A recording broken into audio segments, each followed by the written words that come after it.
Táctica del gas. Los gases tóxicos dan el máximo de su rendimiento en los días ligeramente húmedos y poco ventosos, con una temperatura superior a 8 grados. Para trabajar con el gas se escogerán las primeras horas entre el amanecer y la medianoche. Se tratará de no lanzar el gas si hay una velocidad de viento superior a 5 metros por minuto. La velocidad más práctica de corriente de viento es aquella de 3 y 4 metros por minuto. Para fijar velocidad y dirección del viento se usará un aparato meteorológico denominado anemómetro. Se evitará cuidadosamente lanzar una cortina de gas mientras la Tierra permanece recalentada por el Sol, pues se generan entonces corrientes de aire verticales y ascendentes que dispersan el gas. En cambio, se tratará de trabajarse con tierra enfriada, ya que se producen corrientes de aire descendentes que evitan la dispersión del gas. Pueden utilizarse corrientes de aire que se aparten del punto del ataque hasta 40 grados. Los terrenos bajos, llanos, pastosos, con vegetación que alcance la altura de un hombre son ideales para el ataque con cortina de gas. Se evitarán en cambio los lugares montañosos, donde las diferencias de altura y velocidades del viento anulan la cortina casi en absoluto. Línea de ataque de fosgeno. Teóricamente y en local cerrado necesitamos medio gramo de fosgeno para convertir en mortífero un metro cúbico de aire. Se emplearán 40 litros de fosgeno líquido por metro lineal, táctica alemana. Cuando se trate de frentes estrechos de ataque de escasa profundidad, pueden reducirse a 20 litros. Un punto de ataque que estén a 400 o 500 metros del lugar de emisión del gas, la cortina de fosgeno y cloro o volúmenes por uno de fosgeno llegan en 3 o 4 minutos. Casi siempre la nube de gas con un viento de 3 metros de velocidad por minuto recorre 200 metros en el mismo espacio de tiempo.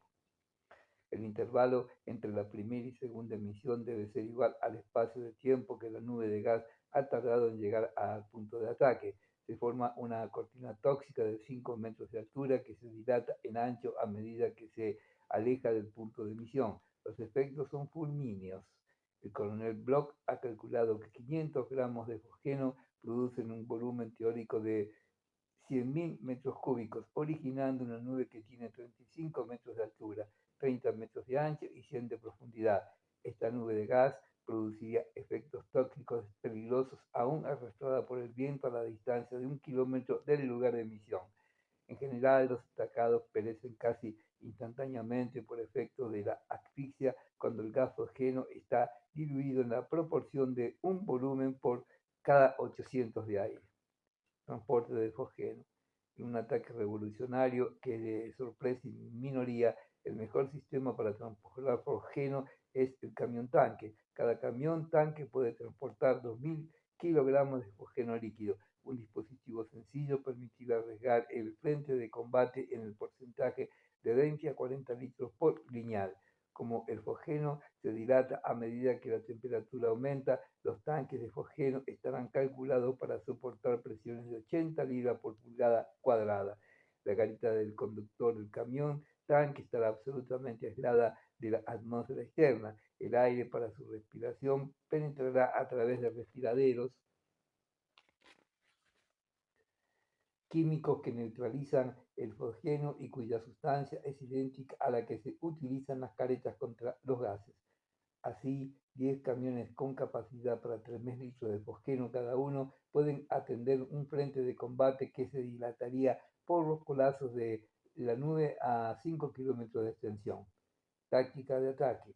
Visto que la aviación de guerra, por reducir que sea su contingente en aparatos de combate, puede destruir un ejército excelentemente equipado, todo ataque revolucionario con gas debe ser dirigido simultáneamente a los arsenales, aeródromos militares, etc.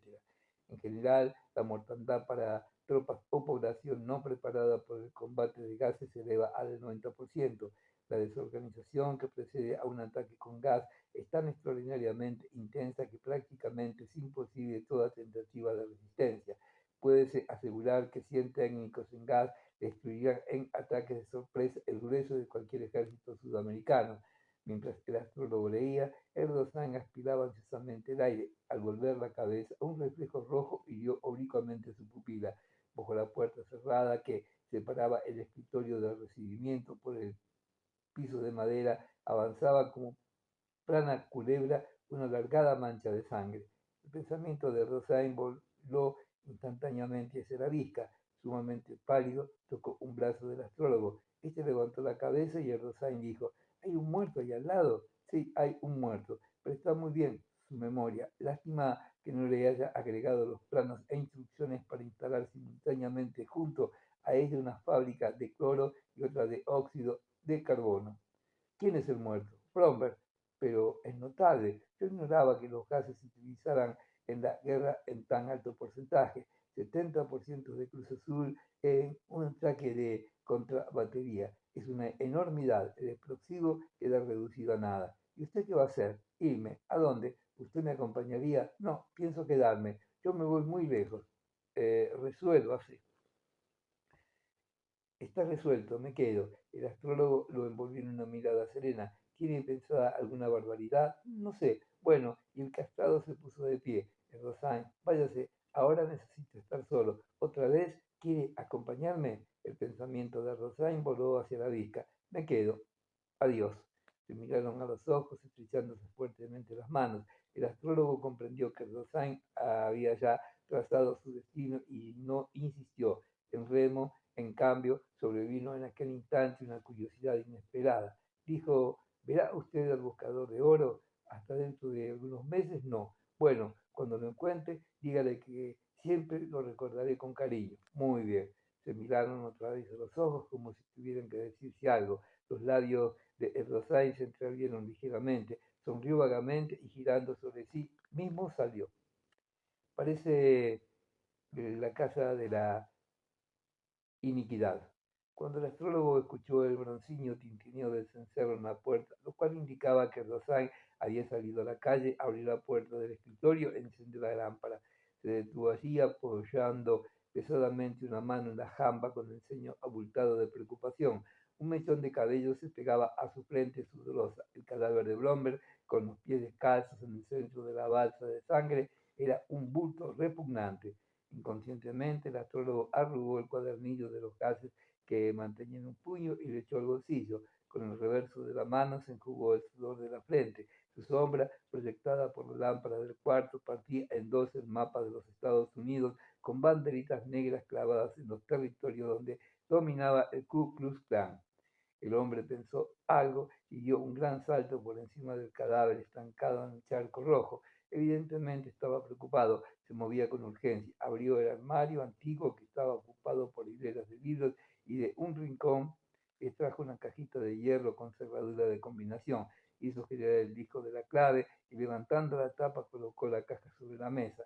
Luego encendió un fósforo y lo arrojó en su interior. Humió una llamita azul y las llamas anaranjadas que devoraban los papeles se reflejaban en el fondo de sus pupilas inmóviles.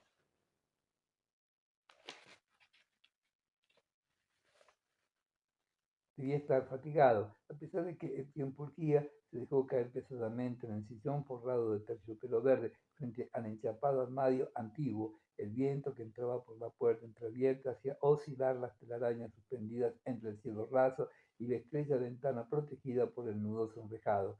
Permaneció así algunos minutos sumergido en las meditaciones que parecen a la preceden a la fuga.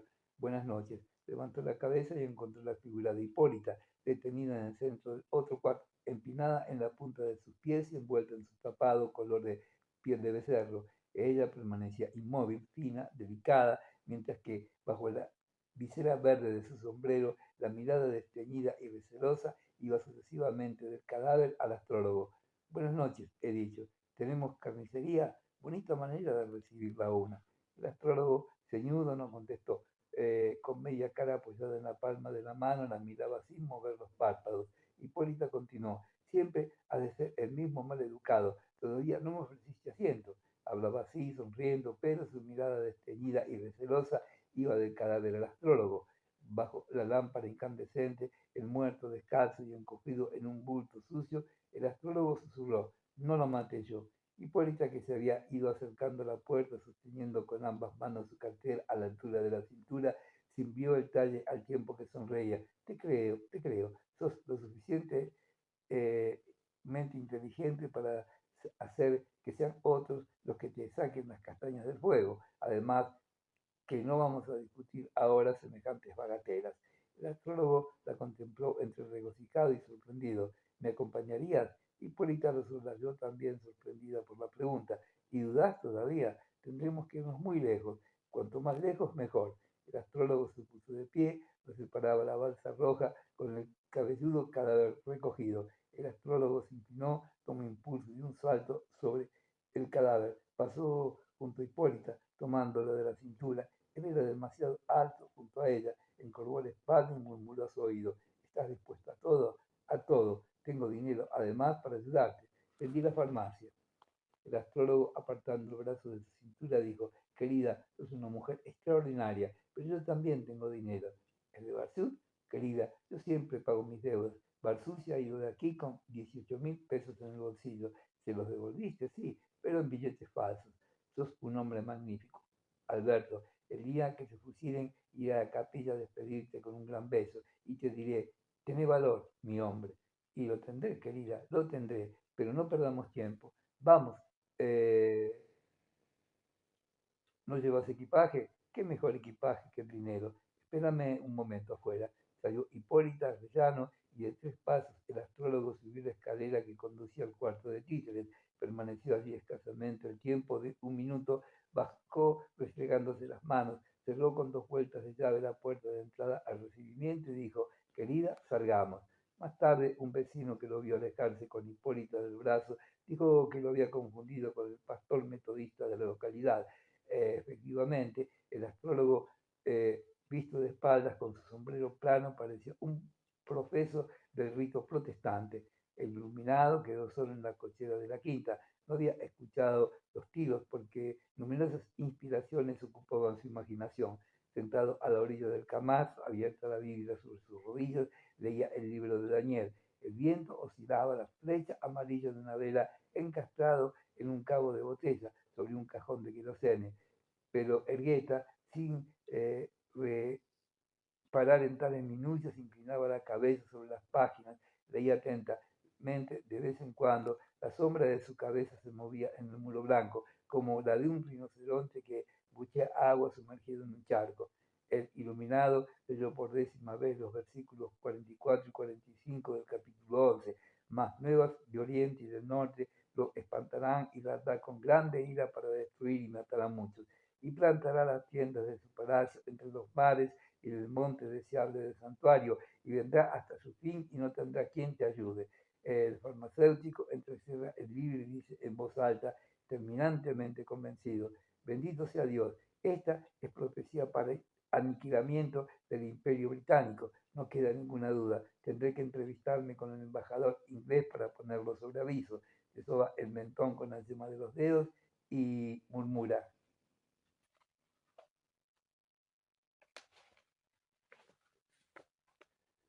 y plantará las tiendas de su palacio en los mares y en el monte deseable del santuario. Pues claro, Inglaterra tiene el protectorado de Palestina, es decir, las tiendas en el monte deseable del santuario, más nuevas de oriente y del norte lo espantarán. ¿A quién pueden espantarlo sino al rey? Y las nuevas de oriente y del norte, ¿qué pueden ser sino la India, rebelándose con Gandhi? El norte de Rusia, la amenaza del comunismo, vendrá hasta su fin y no tendrá quien le ayude. No se puede pedir nada más claro. Realmente resulta absurdo pensar que todavía existen incrédulos que dudan de las profecías y plantará las tiendas de sus palacios en los mares. Cuadrado por la ventanilla de la guardilla, un rectángulo rojo se reflejó en el muro. Ergueta se asomó al agujero y la boca se le entreabrió en un gesto de asombro. De la planta alta de la casa que ocupaba el astrólogo, por los tragaluces de las guardillas escapaban largas lenguas de fuego color naranja. Las ramas de los árboles movían sus sombras en los muros, iluminados en el fondo de tinieblas por un resplandor rosado. Ergueta colocó sus manos en la cintura, guiñó largamente un párpado y movió la cabeza al tiempo que decía: Parece la casa de la iniquidad. Su sobre todo colgaba de un clavo. Fue y se lo echó en la espalda. Tomó la Biblia y bajando la escalera epilogó: Es inútil. Donde yace la ramera, nada bueno puede ocurrir. Es mejor que abandone este lugar de iniquidad. Dios, que provee de alimentos a los pájaros y y a los peces no me los negará a mí. Sin sombrero y en alpargatas se largó a la calle. El Temperley, la Biblia bajo el brazo, testimoniaba lo ardiente de su fe. El homicidio. A la 1 de la madrugada, Rosain entró a su cuarto, encendió la lámpara que estaba a la cabecera de su cama y la luz azul que filtraba la caperuza del velador descubrió dormida, dándole las espaldas a la visca. El embozo de las sábanas se encajaba en su sobaco y el brazo de la muchacha se encogía sobre el pecho. Su cabello prensado por la mejilla castigaba la funda con pincelazos negros. Rosain extrajo la pistola del bolsillo y la colocó delicadamente bajo la almohada. No pensaba en nada. Barzud, el astrólogo, la mancha de sangre filtrándose bajo la puerta, todos estos detalles simultáneamente se borraron de su memoria. Quizás el exceso de acontecimientos vaciaba de tal manera su vida interior o una idea subterránea más densa que no tardaría en despertarse. Se desvistió lentamente, aunque a instantes se detenía en ese trabajo para mirar al pie de la cama los vestidos de las muchachas desparramados en completo desorden. La puntilla de una combinación negra cortaba con bisectriz dentada la seda roja de su pollera. Una media colgaba de la orilla del lecho en caída hacia el suelo. Murmuró displicentemente, siempre será la misma descuidada. Se metió despacio bajo las sábanas, evitando rozar con los pies el cuerpo de la jovencita. Apagó la luz y durante algunos minutos permaneció mirando la oscuridad incoherentemente. Luego, dándole las espaldas a la visca, apoyó la mejilla en la almohada, encogió las piernas y quedó súbitamente dormido, con las manos engarfiadas junto al pecho. Durmió 2 horas. Es probable que no se hubiera despertado en toda la noche, pero una mano quemante bifurcaba los dedos de su bajo vientre. Volvióse a tiempo que la visca lo atraía hacia sus senos y como su brazo estaba debajo de la almohada, al hacer el movimiento de retirarlo para abrazarlo involuntariamente, tocó la pistola. Un antiguo pensamiento se renovó en él. Así debió de estar el fraudulento aquel que mató a la muchachita. Instantáneamente su atención se desdobló para atender dos trabajos distintos. La boca de la visca se había agrandado y era una hendidura continua que se apegaba como una ventosa a su boca resignada. El Rosain involuntariamente tanteaba debajo de la almohada el cabo del revólver y la frialdad del arma le devolvió una conciencia helada que hacía independiente su sensualidad de aquel otro horrible propósito paralelo. Retuvo un homicida rechinar de dientes y de los maxilares la vibración ósea descendió por los tendones de los brazos hacia la raíz de las uñas. Rebotó la vibración, agrupándose en las articulaciones de los dedos, a semejanza del agua que, no teniendo salida en una alberca, refluye sobre sí misma. En las tinieblas, la boca de ella prensó furiosamente sus labios. El Rosain permanecía inerte. La visca, como si estuviera encaramado en un banquillo, efectuaba un trabajo extraño de pasión, utilizando únicamente los labios. El Rosain la dejaba hacer. Una tristeza inmensa despertaba en él. Ante sus ojos se había clavado cierto antiguo eh, crepúsculo de mostaza. La ventana de un comedor estaba abierta y él, con ojos distraídos, miraba avanzar una raya amarilla de sol que doraba las manos sumamente pálidas de Elsa. Nuevamente apretó el cabo de la pistola. Se sentía como un muerto entre los brazos de la jovencita. Ella ahondaba con la lena de su lengua en los repliegues de sus axilas, y el Rosain sentía la cálida varada de su aliento cuando apartaba la boca para besarle un distinto trozo de piel. Todo aquello era inútil, pero la jovencita no parecía comprender el singular estado de Rosain. Su cuerpo pesado y caliente trajinaba en la oscuridad, y Remo tenía la sensación de estar enquistado en la pulpa ardiente de un monstruo gigantesco. Ella le mordía los brazos semejantes a un cachorro en sus juegos. El Rosain sabía dónde estaba su rostro por los soplos de viento que escapaban de aquellas fosas nasales. Tristemente la dejaba ser. Comprendióse más huérfano que nunca en la terrible soledad de la casa de todos y cerró los ojos con piedad por sí mismo. La vida se le escapaba por los dedos como la electricidad por las puntas. En este desangramiento, Remo renunció a todo. En él apareció la aceptación de una muerte construida ya con la vida más espantosa que el verídico morir físico.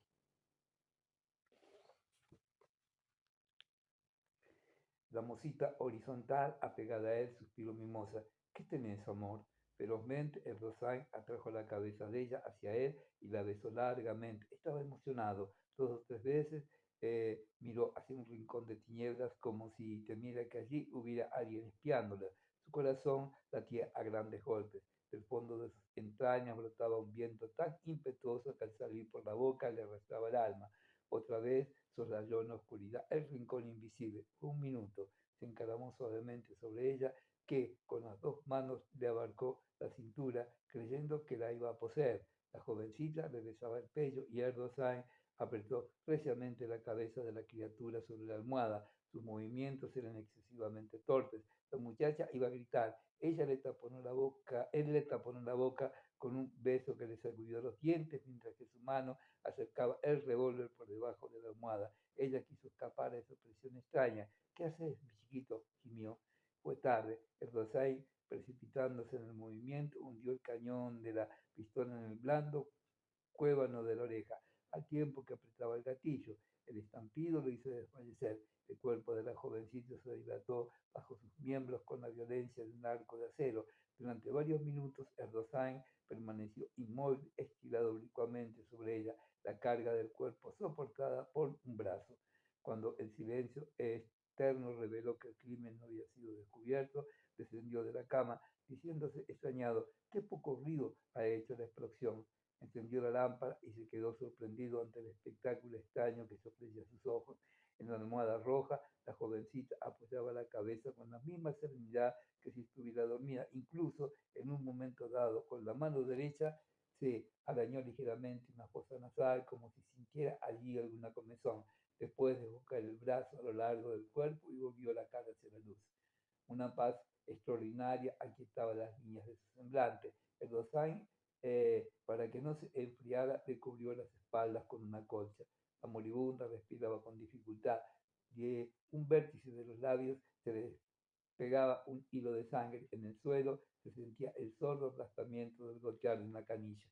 El Rosain, semidesnudo, se puso precipitadamente el pantalón, luego movió la cabeza desolado. ¡Qué cosa rara! Hace un momento estaba viva y ahora no está. Terminaba de ponerse las medias cuando de pronto ocurrió algo terrible. La muchachita, con brusco movimiento, encogió las piernas, sacándolas de debajo de las sábanas y con el busto muy erguido se sentó a la orilla de la cama. El Rosario sucedió espantado. Un seno de la jovencita estaba totalmente teñido de rojo, mientras que el otro azuleaba de marmóreo.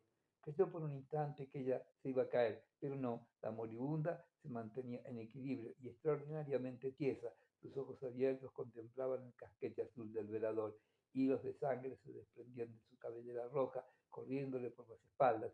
El Rosario se apoyó en el muro para no caer y ella giró desconsoladamente la cabeza de derecha a izquierda, como si dijera no. Temblando se acercó a Erdogan y creyendo que María podía escucharlo, le habló: «Acostate, chiquita, acostate».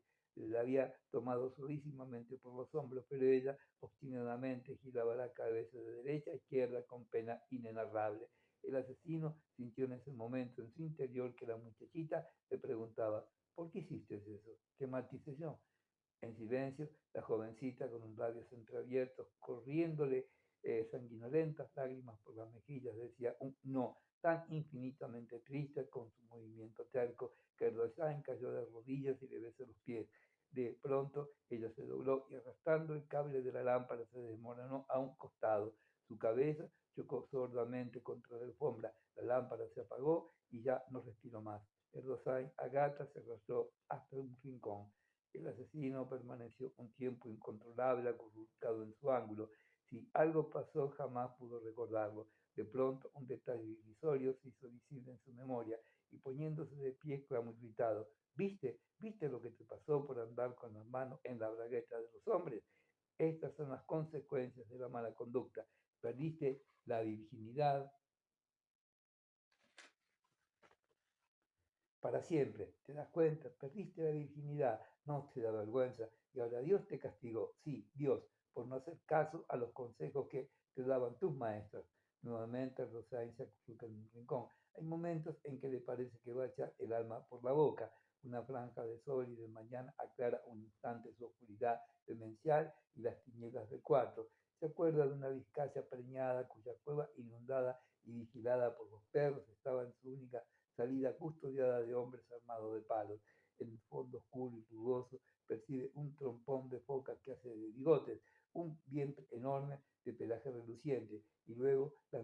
hermana de dos ojos aterrorizados, mientras los canes avisaban ambientes de jadeos y descubiertos los molares. Un terror gritante le anuda los nervios.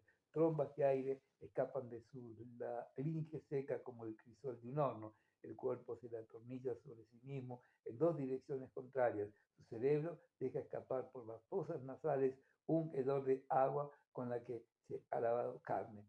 El silencio guillotina los muros, la mampostería y él, postrado con las córneas volcadas hasta hacia lo alto de los párpados, se siente morir en un agotamiento de cloroformo. La vizcacha preñada surge en la mañana del sol que de través se ha infiltrado en la zona de aquella casa de perdición, y el palo de los hombres, los pelos erguidos y los esmaltados molares de los canes con el verbo arrugado en un frenesí de apetencia.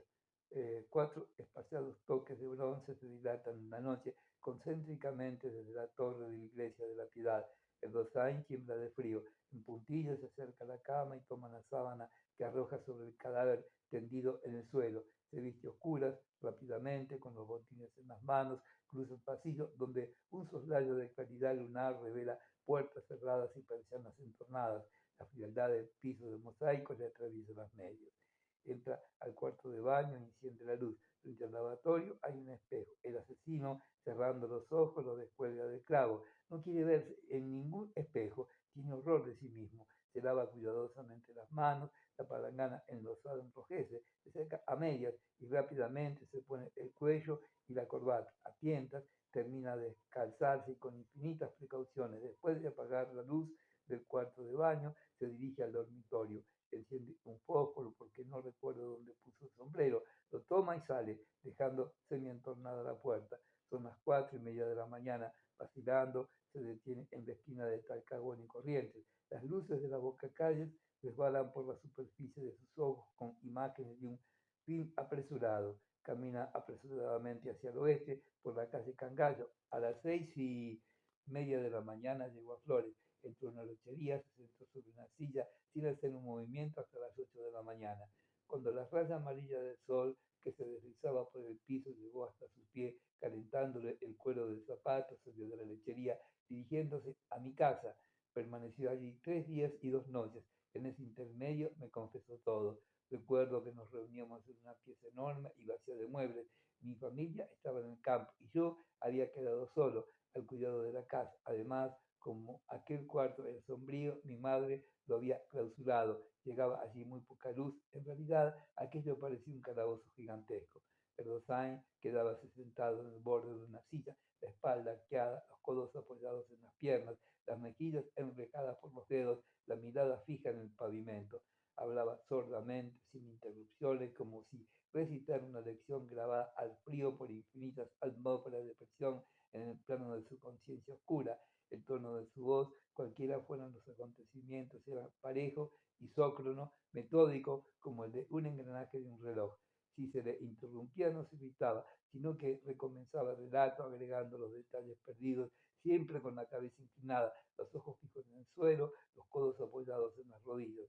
Narraba con lentitud derivada de un exceso de atención para no originar confusiones.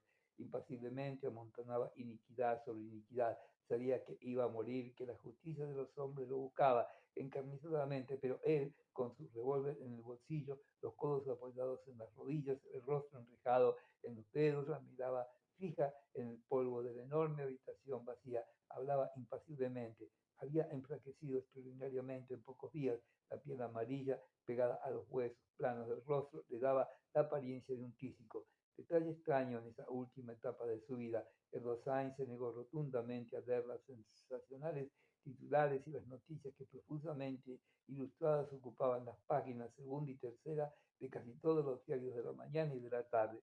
Barciud había sido detenido en un cabaret de la calle Corrientes al pretender pagar la consumición que había efectuado con un billete falso de 50 pesos. Simultáneamente con la detención de Barciud se había descubierto el cadáver carbonizado de Bromberg entre las ruinas de la quinta de Temperley. Barciud denunció inmediatamente al astrólogo Hipólita Erdosain y Elgueta. La detención de Elgueta no ofreció dificultad ninguna. Fue encontrado sin sombrero, calzando alpargatas y arropado en su sobretodo con la Biblia bajo el brazo, camino hacia Lanús. Al amanecer del día sábado, el descubrimiento del cadáver de la Vica convirtió los sucesos que narramos en el panorama más sangriento.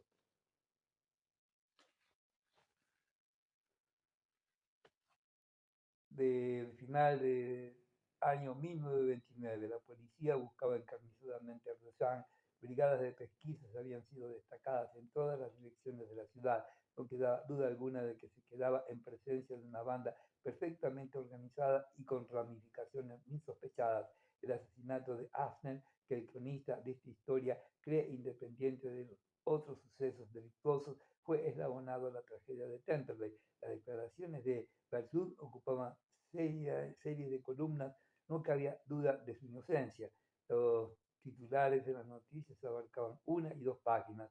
De la mañana a la noche, los cronistas policiales trabajaban amarrados a la máquina de escribir. El día sábado, casi todos los diarios de la tarde se convirtieron en álbumes de fotografías macabras.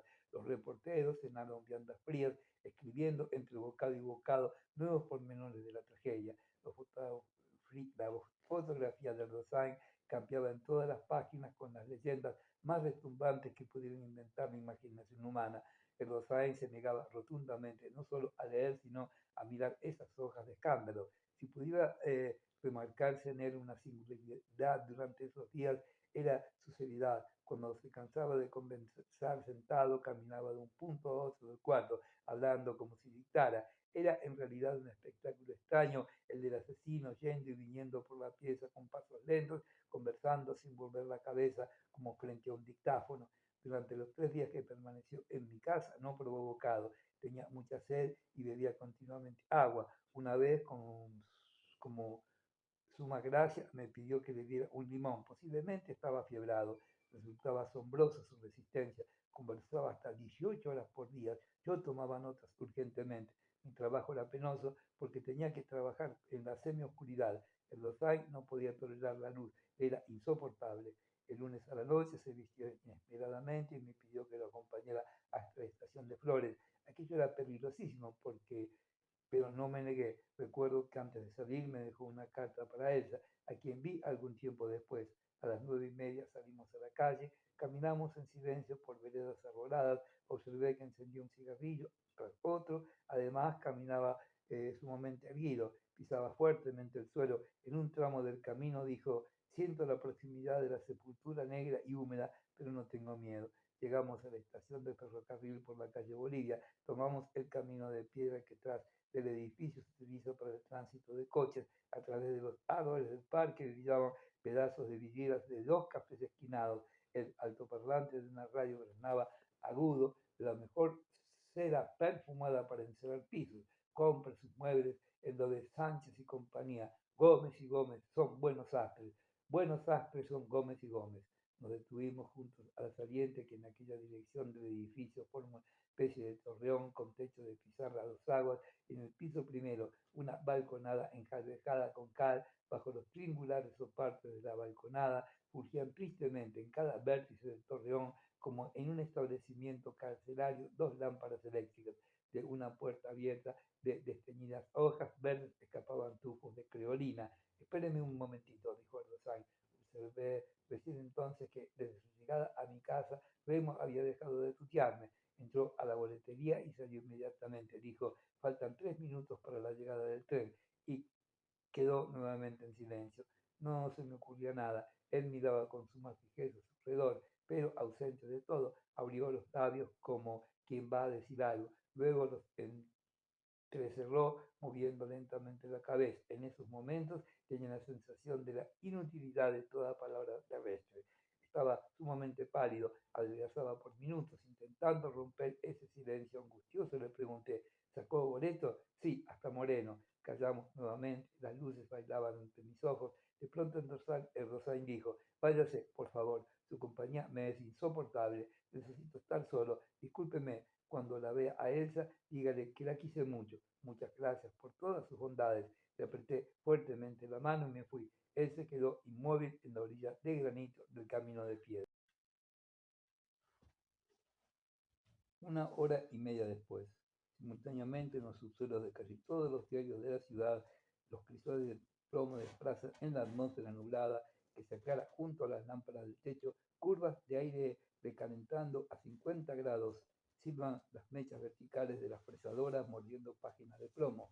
Una lluvia de asteriscos de plata golpea las gafas de los operarios. Hombres sudorosos voltean semicirculares planchas, las colocan sobre burros metálicos y rebajan con buriles las rebabas, altas como máquinas de transatlánticos, las rotativas.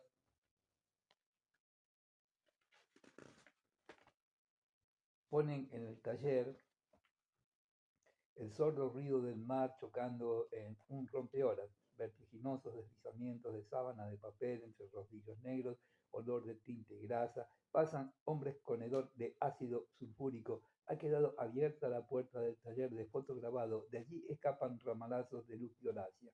Está cerrando la edición de medianoche. El secretario, en mangas de camisa y un cigarrillo apagado colgando del vértice de los labios, de pie junto a una mesa de hierro, señala a un operario de blusa azul en qué punto de la rama debe colocar la composición. Silban velados en nubes de vapor blanco los equipos de prensa al estampar los cartones de las matrices. El secretario va y viene por el pasadizo que dejan las mesas cargadas de plateadas columnas de plomo. En un rincón repiquetea débilmente la campanilla del teléfono. Para usted, secretario, grita un hombre. Rápidamente el secretario se acerca, se pega al teléfono. Sí, con el secretario, oigo, hable, más fuerte que no se oye nada, ¿eh? Se mató Ardosain, digo, oigo, sí, oigo, un momento, antes de Moreno, tren número, un momento, el secretario anota en la pared el número 119. Siga, oigo, un momento, diga, pare la máquina, diga, sí, va enseguida. El capataz le hace una seña al jefe de máquinas, este aprieta un botón marrón. El ruido del oleaje merma en el taller. Resbala despacio la sábana de papel. La rotativa se detiene, silencio mecánico. El secretario se acerca rápidamente al escritorio del taller y escribe en un trozo de papel cualquiera. En el tren de las 9:45 se suicidó el feroz asesino de Rosain. Le alcanza el título a un chico diciendo en primera página, a todo lo ancho, escribe rápidamente en un trozo de papel sucio. En momentos de cerrarse esta edición, nuestro corresponsal en Moreno nos informa telefónicamente. El secretario se detiene, enciende la colilla y continúa que el feroz asesino de la niña María Pintos y cómplice del agitador y falsificador Alberto Lessing, cuya detención se espera de un momento a otro, se suicidó de un balazo en el corazón en el tren eléctrico número 119 poco antes de llegar a Moreno. Se carece por completo de detalles. Al lugar del hecho se han eh, trasladado los empleados superiores de investigaciones de la capital y provincia, así como el juez del crimen de La Plata. En nuestra edición de mañana daremos amplios detalles del fin de este trágico criminal cuya detención no podía demorar.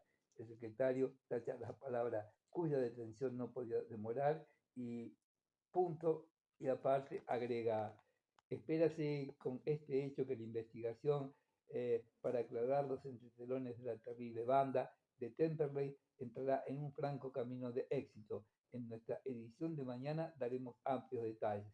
Le entrega el papel al hombre vestido de azul diciéndole negra, cuerpo 12, sangrando. El secretario torna el teléfono interno. Hola, ¿quién está ahí? ¿Es usted? Vea, tome inmediatamente un fotógrafo y váyase a Moreno. Erdosain se suicidó. Lleve a Walter, háganle reportajes a los guardas y maquinistas del tren, a los pasajeros que viajaban en ese coche. Ah, oiga, saquen fotografías del vagón del maquinista de guarda enseguida.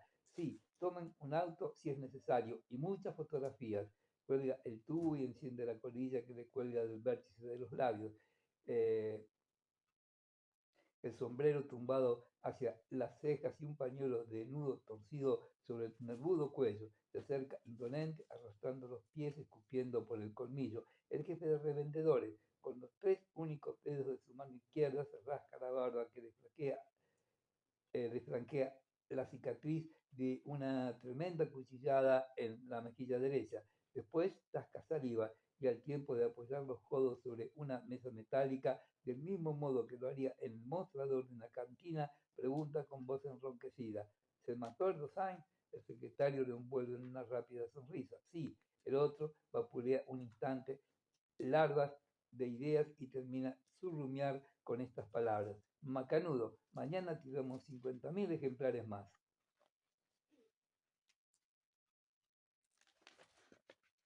Epílogo.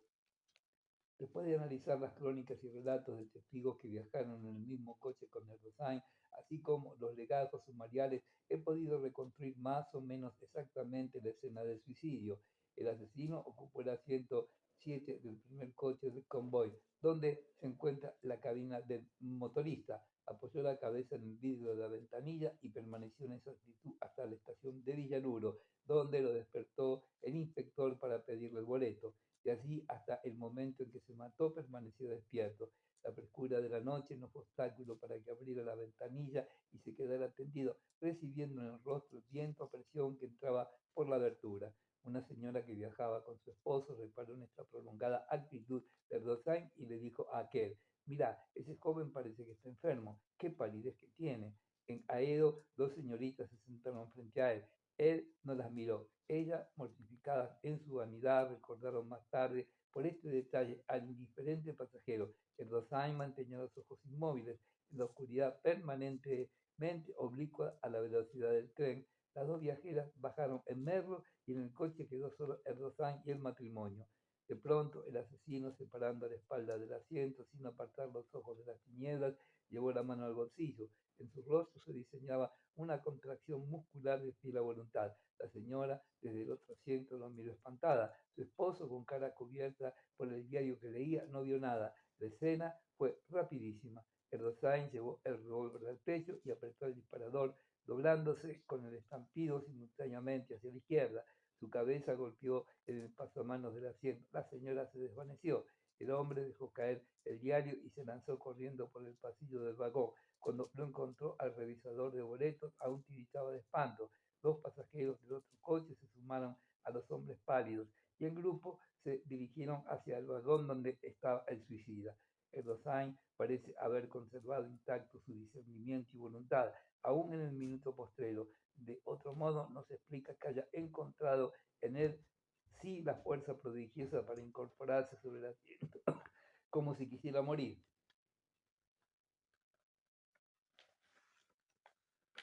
En posición decorosa. Al entrar, el grupo de hombres pálidos lo encontraron con la cabeza apoyada en el contrafuerte de la ventanilla, respirando profundamente, los párpados cerrados y un puño violentamente contraído. Antes que el convoy llegara a Moreno, Erdogan había expirado.